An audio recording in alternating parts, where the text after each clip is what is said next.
പോണ വഴിക്ക് നിനക്കൊരു ഉപകാരം ചെയ്തു തരാൻ പറ്റുമോ? വർഗീസിന്റെ കടയില് ആ തൊരപ്പം മാസം ഉണ്ടാവും. നീ ഇതവന് കൊടുത്തേക്ക്.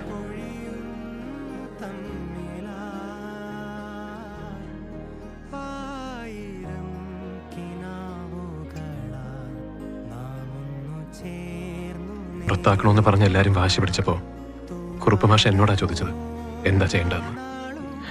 വേണ്ട എന്ന് ഞാനൊരു വാക്ക് പറഞ്ഞാൽ മതിയായിരുന്നു. ഒരു നിമിഷം തോന്നിയ ദേഷ്യത്തിന്റെ പുറത്ത് ഞാൻ തകർത്ത് കളഞ്ഞത് ഒരു ജീവിതമാണോ എന്ന പേടി.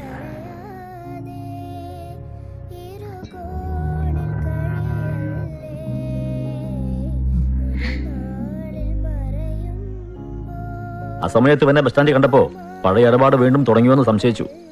അടുത്തൊന്ന് നോക്കിയപ്പോഴാ കക്ഷി സ്കൂൾ ബാഗും കെട്ടിപ്പിടിച്ചിരുന്ന് കരയാ. ഞാൻ പരീക്ഷ എഴുതിക്കോട്ടെ മാഷെ.